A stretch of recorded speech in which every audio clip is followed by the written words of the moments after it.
Hi, sweet magical podcast listener. It's Amy and Risa. here from the Missing Witches podcast. We wanted to let you know that we are getting ready for our annual May fundraiser for Native women's shelters. It's our third year. It's the fourth year that we've donated our proceeds, but the third year that we're doing this fundraiser.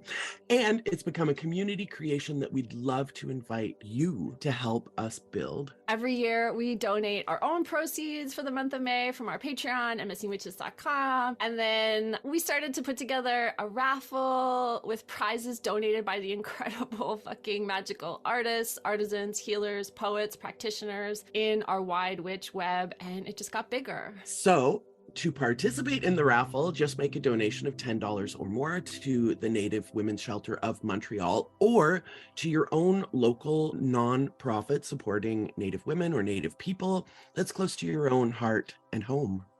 And then just send the receipt for your donation to missingwitches@gmail.com and you'll be entered in our great big prize draw. I think we do one entry for every $10 of your donation. So if you make a $100 donation, that's 10 entries, something like that. That's right. Yum. And to learn more about this project, you can check out missingwitches.com/reparations, or again, email us at missingwitches@gmail.com. And oh my gosh, and oh my goddess, and oh my all the goddesses. If you are a listener interested in donating a prize, we are fucking thrilled to hear from you. So please email us, same address, missingwitches@gmail.com, and we will be excited to celebrate you and share your work and join in this act of reparations and community love together. Thank you. We love Blessed you. fucking be.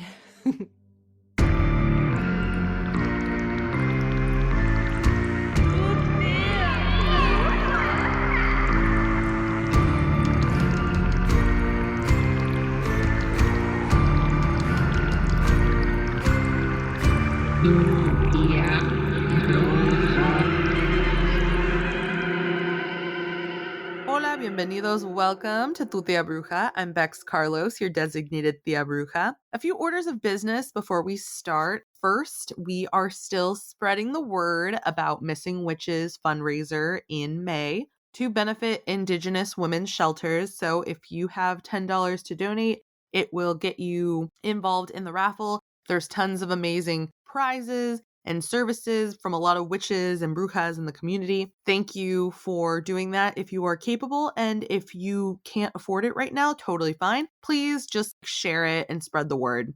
That is so helpful in ensuring that people are still seeing it and that it's getting traction. Additionally, I would love to thank Carla of People en Español. Funny how the retrograde can just get information to you later, but better late than never. We were featured as one of the Witchy Bruja podcasts to check out. So thank you, Carla, for highlighting the show. For the vision of the show now, it's so much more heartfelt and comes from a place of ancestral healing and cutting out a lot of generational trauma, right? In the last episode, a lot of people have said that they gained a lot from it. I'm super thankful for that because I think we do have to heal that wound with our Spanish ancestors. Something that I realized that we gained from the Spanish, in addition to the language and Catholicism, is judgment. So, funny story, I was under the impression that there were only 4 to 6 different castes. No. In what was New Spain, there were 16 different tiers within their caste system. So thank you. Shout out to Maria for bringing that to my attention. I think that's going to be a future episode. But wow. Wow. And it makes sense, honestly, because a lot of my family members are very judgmental. There's a lot of people who do not fuck with me now because I have come out and said that I'm a bruja and therefore I'm evil. I worship Satanas, and it's upsetting, but it's also just if you don't want to make the effort to understand me, it is what it is. The other day, I had a moment where it kind of came full circle, and I really do feel like I'm doing this work that I'm meant to do. As you know, I do some things virtually, so sometimes I do readings or I offer classes. I had offered some cannabis magic classes, and so I was smoking a blunt and burning hell money, or ancestor money as I also call it. And I just had this moment of my grandmother had to leave a town, a pueblo in Mexico, because people thought she was a witch. And there was all this judgment and critique of her lifestyle, even though like she herself would never say she was a witch. That's what people assumed of her. And she came to the US, and because of her, we have all these different opportunities and things that have led to my life now. And look at me now. I am taking the opportunity to teach magic classes. I travel for work. Like, I'm actually going to be in Denver on May 28th from noon until 5. So if you are in the Denver area and want to do an in-person tarot reading, I will be at Ritual Craft. Check out the show notes for the booking link for that.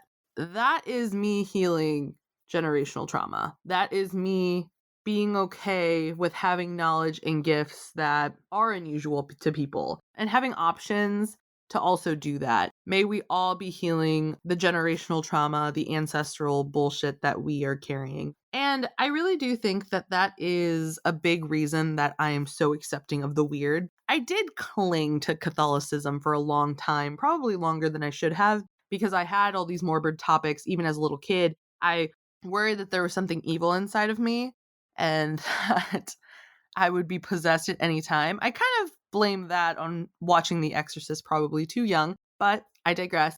Today's guest is Troy Taylor. And Troy Taylor, he's a podcaster, a co-host of the podcast American Hauntings Podcast. Very good. Check it out. He wrote the book The Devil Came to St. Louis, talks about the historic background of the St. Louis exorcism, which was the inspiration for the movie The Exorcist, which is originally based off of William Blatty's book, The Exorcist. The thing about St. Louis is we're a small place, so when things happen here, everyone knows about it. That being said, the St. Louis exorcism happened in 3 different parts. It happened in the house in Belnor. It happened at the campus of SLU, St. Louis University, in the former rectory. It's been replaced since. And it's cool because SLU actually owns up to that, like it's in its FAQs related to the university. And also the St. Alexian Brothers Hospital, which is no longer there. It's been a case on my mind for a long time, especially coming up to the forefront recently. There is a podcast that discusses exorcisms, but has a very Catholic, I don't know if I want to say agenda. The thing that made me the most upset is that there is this incessant need to continue the narrative that the little boy had played with a Ouija board, when honestly, I think the scarier reality is that he did nothing to bring it on. There was no dabbling in the occult. And Troy and I have a conversation about the case, how he got to a place to make that his day job, because it's really cool. You know, it's amazing when people, through nothing else than sheer dedication and force of will, can make something happen. I know as a tarot reader, I've been able to do that. I know a lot of you who listen to the show have also made amazing things happen in their careers or just manifested really cool things in your life. I do want to say that this was originally an episode on my Patreon, so it came out in 2021. So some of the things that we're talking about are a little dated, and that's why. But let's jump into it. Today, I'm super blessed. There is someone here locally. He is super knowledgeable about ghosts. He's a crime buff. He's an author, co-host of American Hauntings Podcast. Today, I have Troy Taylor. Thank you so much for being on the show. Sure. Happy to do it. How did you get to a point where you create a spooky day job? How did that happen? That's just so fascinating to me. Sheer force of will and not worrying about where your groceries are coming from. You know, that was the beginning of it, because it's not exactly one of those things that you go out and say that you're going to do when you're a kid, but actually I did. This is what I always wanted to do if I possibly could. In my whole life, I had been interested in, ghosts and hauntings and the unexplained and true crime and unsolved mysteries, all kinds of things. My great-grandfather was a police officer, and he used to fill my head with all kinds of stories that were probably not suitable for anyone my age. And I think that's what got me started. And, I always loved history, and I would always find all these historic stories or these true crime stories that all had ghostly elements to them. And so that, I think, is what really just got me started. And, growing up, it was the same way. I was looking for any kind of story. In high school, I was the guy that if you went to a haunted place or you heard about a haunted place, well, tell Troy the story because he'll want to know. And I mean, it just sort of, I just decided this is something that I really wanted to do. And in the early 90s, I started a ghost tour and wrote my first book. And that's literally what I've been doing ever since. And I've been lucky enough to, expand and keep doing things. And it's been fun. And I mean, I know how lucky I am, that I get to do it as my actual job. But I mean, honestly, I made up a job. Essentially, I just made it up, and that's what I started doing. So that's it. I love that so much because I'm a professional tarot reader. Well, see, there you go. You know exactly what I'm talking about. Yeah. I do. And it's, if you have enough force of will, you can make anything happen. Yeah. I think so many people are so focused because, our parents were boomers, so they were like, get a job. Go to college, get a job. Yeah. Yeah. Like my dad was part of a union. Oh, mine too. Yeah. Yeah. And so it's just one of those things. But I was like, no, I want to create art and be happy and be a spooky bitch forever. Yeah, exactly.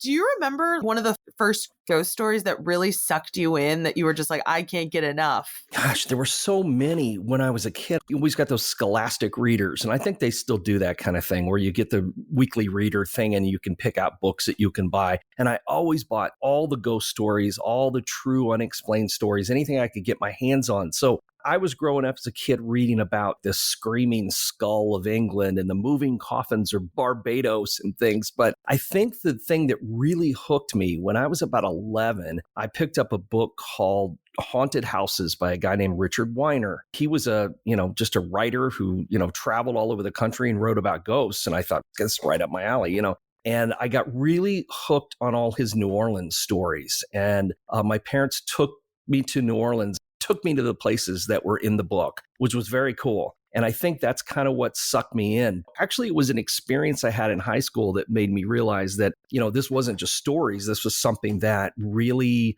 there was something to this. Back to the, if you know of a haunted place, tell Troy about it. So these people told me about this cemetery that was supposed to be super haunted. And I lived in a small town when I grew up. And so, everything was out in the country. And so there was this cemetery. It was probably a half hour or so from where we lived. And so my brother and a couple of friends and I decided to go out there one night to check it out. You have to remember that I was in high school in the mid 80s. And in the mid 80s, there were Satanists, everywhere, hiding under every bed. And so we always heard, oh, be careful if you go out there. There's men in black robes, all that kind of stuff, silly stuff. And so anyway, we drove out there. It was a dark and stormy night for real. And this cemetery is in the woods off this gravel road. We had to drive back to it. The big thing that you had to do, the act of courage at the cemetery, was to park your car at the cemetery gates with your headlights on, walk across the cemetery, and then walk back. That's it. But it was so scary that no one could do it, kind of thing. I mean, that was the story that went around. So of course we had to try it. So we pull up, we park at the cemetery. There's fog, there's broken down tombstones. I mean, the whole thing, right? So we're walking across the cemetery. We walk all the way to the far side. We turn around and we start to walk back. And it's no big deal. I mean, nothing has happened. It's not, we're like, okay, well, this was dumb. So as we're walking back, we got about halfway across the cemetery, and the headlights on my brother's car went out. So we're standing there in pitch darkness, and we're not sure what to do. Do we run out of the cemetery because, there are apparently ghosts there, and run back to the car? Or do we not go back to the car because, maybe those Satanists are hiding in the back seat with an axe, going to kill us? So we cautiously approached the car, got up, made sure there was no one inside, looked underneath, because, that was a big urban legend at the time. And there's no one under the car either. So my brother unlocks the door. It had been locked, leans in to see what's going on. Now we're thinking that, nothing bad has happened. So now we're thinking the battery must be dead. Well, no, the battery isn't dead, but somehow, even with the doors locked, all the windows rolled up, the manual button for the headlights had been pushed in. So there was no way that could have happened, not logically speaking. So we left the cemetery, and I don't think I went back there for probably 10 years or more, something like that. It was a long time before I decided to go back. But that, I think, was the turning point for me, where I was like, well, this isn't just stories. This actually can happen to just ordinary people. You don't have to move into a haunted mansion or a castle somewhere or something. You can actually have something happen to you in real life. Yeah, wow. Thank you so much for sharing that story with me. And you kind of triggered a memory. So I was driving the other day when you mentioned the Scholastic Reader. In case you were wondering, they're still doing book fairs, but since we're in a pandemic, they put it in the fire lane and the kids were looking and buying the books. Well, that's awesome. That's encouraging for future kids. They're still Yeah. going to read those spooky books. Yeah. But kind of like you, I was definitely absorbing a lot of books. I loved being able to read scary stuff, but kind of like you, a turning point for me was when I saw The Exorcist. Yeah.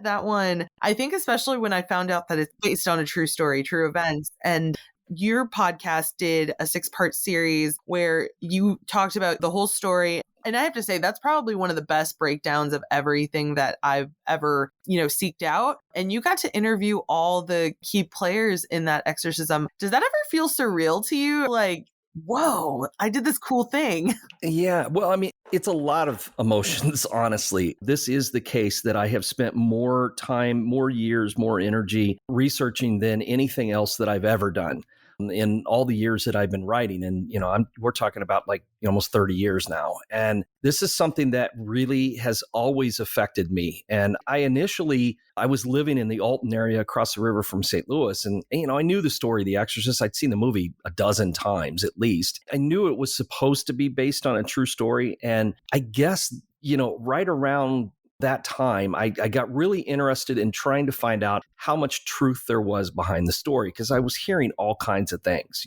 and were they true? Were they partially true? Were they part of the folklore, whatever? So I started to really dig into this story to try and find out just how real it was. After digging into it for years, you start to find that what William Peter Blatty created for his book that became the movie was actually pulled quite a bit from real life. It really has more truth in it than most people realize. I mean, obviously, he made some changes. He changed the identity of the boy to a girl, but he did that because Father Bowdern asked him to. When he had a chance to interview William Bowdern about this, who was the lead exorcist in the real story, Blatty had gotten interested in 1949 when the exorcism took place. He was a seminary student at Georgetown University, and he had seen an article that appeared in the Baltimore Sun about a meeting of some, people who were interested in parapsychology, and there had been a minister there who talked about an exorcism. And he read this story in the article and went to his advisor to try to get a look at this diary that supposedly had been kept by the priests who were involved in the exorcism. And he didn't get that right away, but he was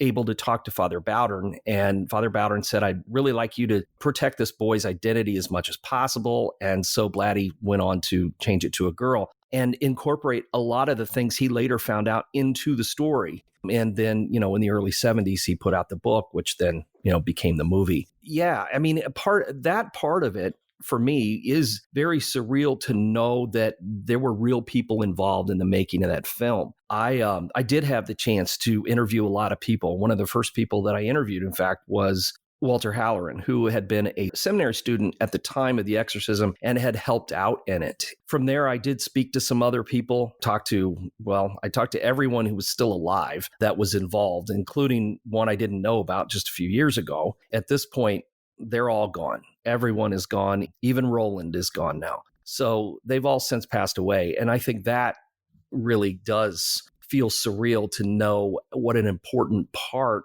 Everything I've written and everything I've done connected to this case and the real people involved, there's just no one left. And I think that's the important part of doing what I try to do, is to preserve these stories. And we've preserved something that I think paints a real record of something terrible that happened to someone, and it could happen to anyone. And I guess that, I think, is the important part of this to remember, is that there was no reason that Roland was possessed. I mean, you know what I mean? He didn't do anything wrong. He didn't egg it on. He didn't, invoke demons or whatever. He just was this kid, and he ended up being possessed by something, and there's no explanation as to why. And I think that's something that's worthy of remembrance. But there is, and correct me if I'm wrong, but there is speculation that he had an aunt played with a Ouija board with her, and she had kind of gotten him into. That's absolutely not true. Not true? Not true at all. Yeah, it's not true at all. I did a documentary was part of a documentary late last year. It aired in February and I think it's on Travel Now, but it was on just Discovery Plus. And that's one of the things that they asked me about. And I provided them with the actual evidence. Aunt Matilda did not give Roland a Ouija board. That's a case of fiction influencing fact. When Blatty wrote this book, his editors said there has to be a reason why this little girl got possessed. Well, there is. It's a bigger reason. We don't have to go into the whole plot of the movie. There is a reason, but they needed something immediate that people could understand. So they brought in a Ouija board. And because the occult was in a big resurgence at the time, and there was already talk about, Ouija boards can be dangerous and that kind of thing. So they used that in the book and in the film to give it a reason for it. So somehow that translated over to the real story, and people started saying, oh, it's because Roland had a Ouija board, but he didn't. His aunt was not an occultist. She may have had an interest in that kind of thing and may have talked about it. We'll never really know that for sure. Right. But she didn't give him a Ouija board. In fact, she rarely ever traveled. Supposedly, she had come to visit him and brought a Ouija board. Well, Matilda Hendricks, which is what her name actually was, died very young. She was only 54 when she died. She had hypertension, diabetes, was in very, very poor health. She rarely ever traveled. And her health was so bad she could never have children. That's why her and Roland were so close, because he was an only child. She got to visit with him when they came back to visit St. Louis. See, his parents were from St. Louis. They had met and married here and then had moved out to Maryland. And that's where, to Cottage City, that's where his father was working. And so they did come back to visit sometimes, but Matilda never went there. She just was unable to travel. The only person who did was Roland's grandmother, and she only came after her husband died in St. Louis. So that story is unfortunately not, it makes great drama in believing that that's what happened, but that's one piece of it that actually isn't true. That's good to know, though. And see, that's why your job is so important. Because sometimes fiction is more interesting than fact. And that's the unfortunate thing, is that people. Yeah, not this story, though. I don't think. That's one thing I can always say about this story is that, we always say truth is stranger than fiction. In this case, it really is. And there are a lot of things that have been made up about this particular case. And they're never as interesting as the real thing, because some of the real things of this story are just completely bizarre. So, I don't know why that happens, but it does. It's human nature, I think. So you've been to all the different buildings that were associated with the various parts, like where he stayed and then like where the exorcism was conducted, right? Well, what could be visited right now, so many of them are gone. The Alexian Brothers Hospital, the hospital is still there, but not the hospital that Roland and those priests would have known. It has since completely been replaced, and it was replaced back in the late 70s. So there was no way to get into the old part of the building. Not for me. I was a little kid at the time. So I didn't get into that part of the building. The rectory that was located next to St. Francis Xavier Church, the rectory that's there now is not the same one. That one was torn down years ago. I have been to the house in Cottage City where his family lived and where the exorcism began, but I've never been inside. I've been on the front porch. I was there for a documentary, and the producers, it was a crew from England, and they were filming a documentary, and I was there as part of the documentary. And when we went to the house to talk to the owners about possibly filming there, they had no idea of the history of the house. And so they were definitely not interested in anything to do with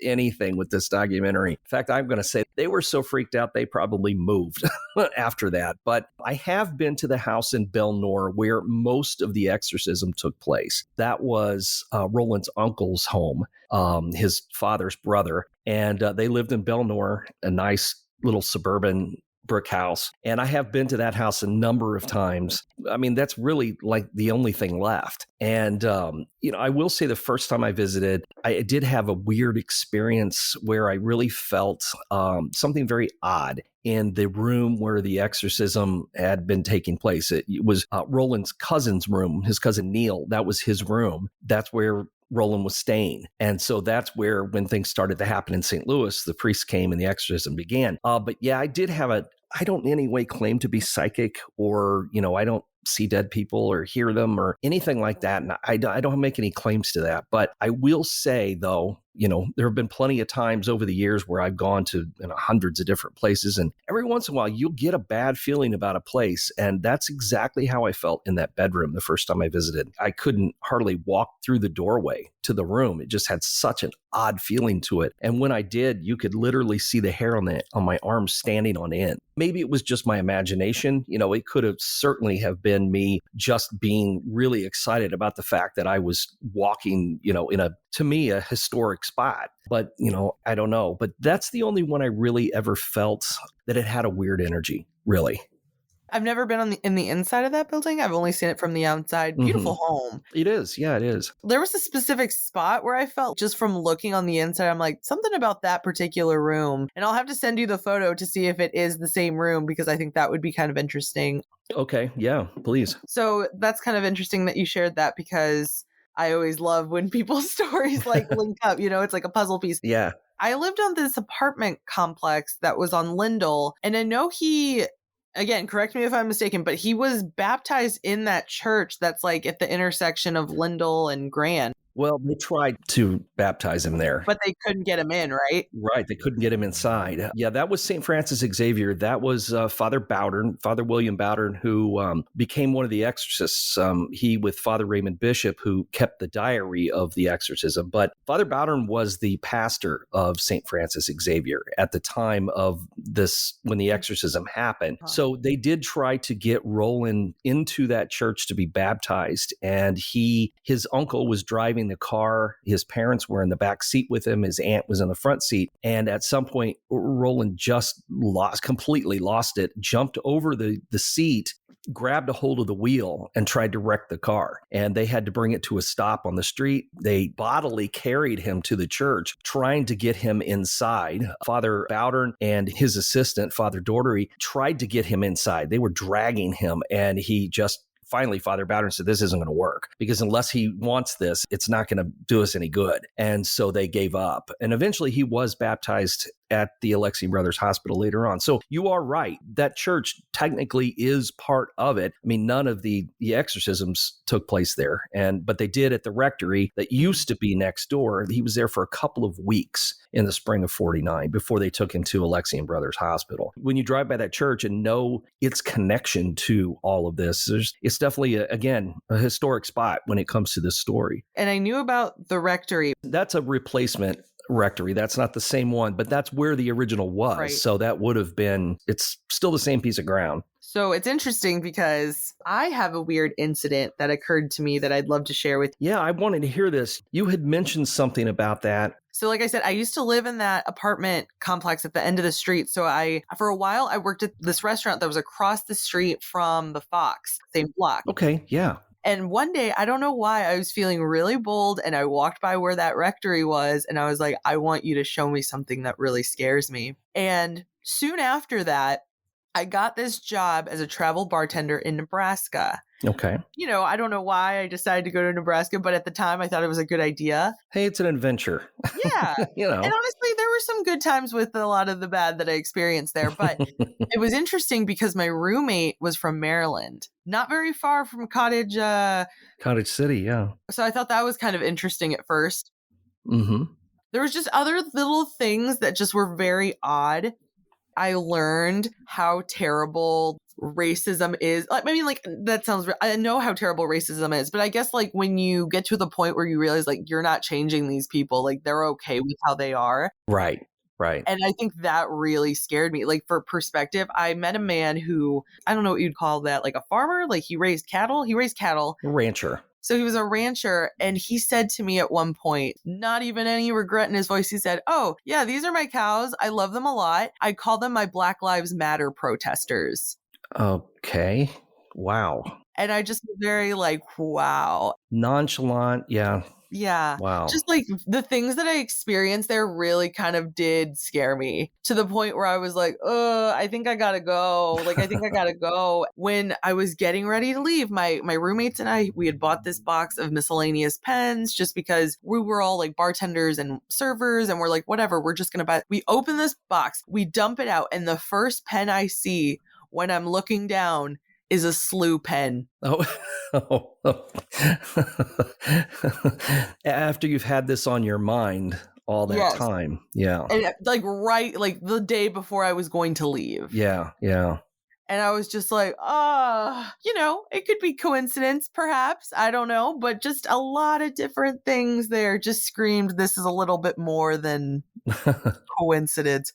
Maybe you shouldn't have asked to see anything scary. So I shouldn't have. I got what I asked for. Well, right. That's true. That is true. I got what I asked for. But yeah, that was one of those things where I was like, ooh. And especially at the time, like I basically lived on SLU's campus because of where my apartment was located. I had the surgical building on one side, and then I had just these other buildings across the street. So I was basically I was like, oh, this is just hitting a little too close to home. I don't like it. Basically, this is all to say, don't taunt the unknown, because you will get an answer and you might not necessarily love it.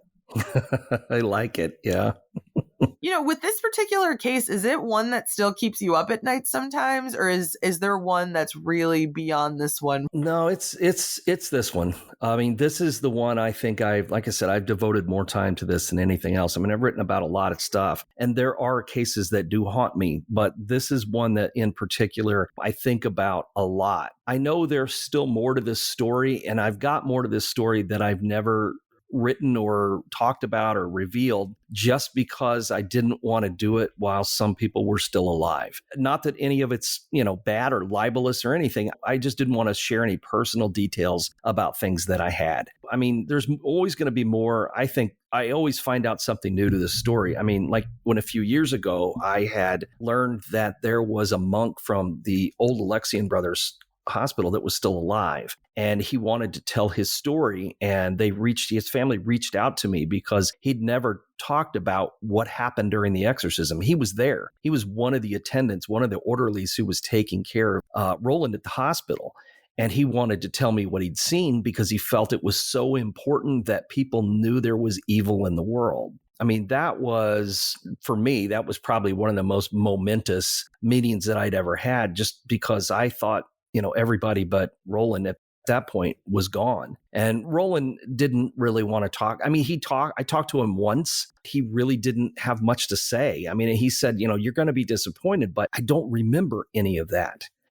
I mean, for him, it was, he described it as, when people told him about what had happened during the exorcism, he described it as being like someone else's life that he was being told about, because he didn't remember the things that happened during the time he was going through all that. He remembered what happened, like, say, during the day, but during the exorcisms themselves, he had no memory of. So, I had spoken to Father Halloran. He had told me what he had witnessed, but he wasn't skeptical, but he always said, well, I don't feel like I'm qualified, blah, blah, blah. So he was always a little hesitant. But when I talked to Brother Greg, the monk who had been at Alexian Brothers, he just poured out this story of the things he saw and the things he witnessed, as far as, he swore to me he was holding Roland by his ankles and the boy levitated about 12 inches off the bed. He just said, when you walked into that room, you knew there was something evil in there. I've always been skeptical about some things, and I'd always been kind of skeptical about the story as far as, exactly,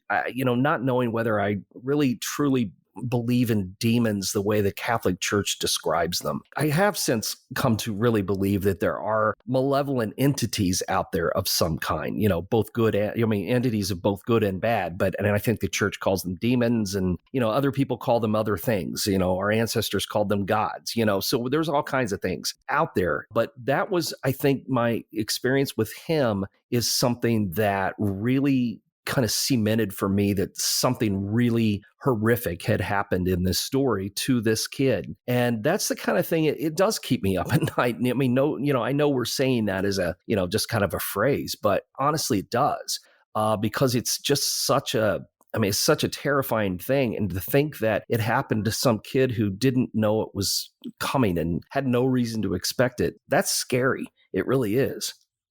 I guess I take this story seriously. I mean, there are parts about it are funny and silly, and I mean, some of it just is, but on the other hand, when it comes right down to it and you think about this, you sit and think about this too much, it really can keep you up at night. It really can. You have to laugh. You can't just sit around and worry all the time about, oh my God, I'm going to be possessed. I mean, who knows? That may end up making it happen. We've already talked about our sheer force of will already in this show. Yeah. So let's not dwell on that just in case, Up until about 25, and maybe I'm still a little worried deep down, but I was legitimately like, this could happen to me at any moment. The unknown is just one of those things. We don't understand it. And I think that that's also what makes it so much scarier, Sure. Troy, thank you so much for taking the time. Where can we support you and, keep up with everything that you're doing? Well, as you mentioned, we do, Cody and I do the American Hauntings podcast, which you can find on, iTunes and Spotify and I don't know, all those other places. The technical end's his.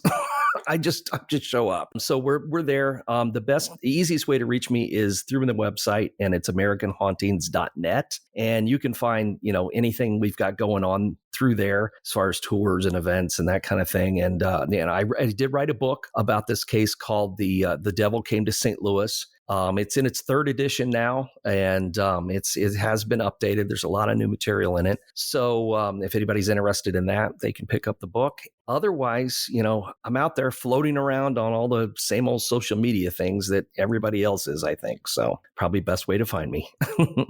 Wonderful. We'll include all the links to that in the show notes so everyone can find you.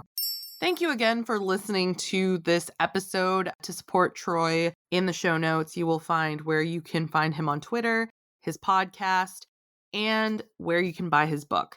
Additionally, in the show notes, I have the links to support Missing Witches, the link to book a tarot reading at Ritualcraft, or if you want to book something in person here in St. Louis, where you can do that. Additionally, there's also an option to set up a virtual reading if you want to do that. Listen, I am here to help you out. If there's something that I could clarify for you, by all means, and I would really love to work with you. Looking forward to the next time we're going to share space together. And might this be a reminder that no matter how much they try to tell you that dabbling in the occult will lead to getting possessed, there are victims of evil entities that did nothing to deserve it. So keep being the bad bitch witch that you are. Okay, bye. Have a good one.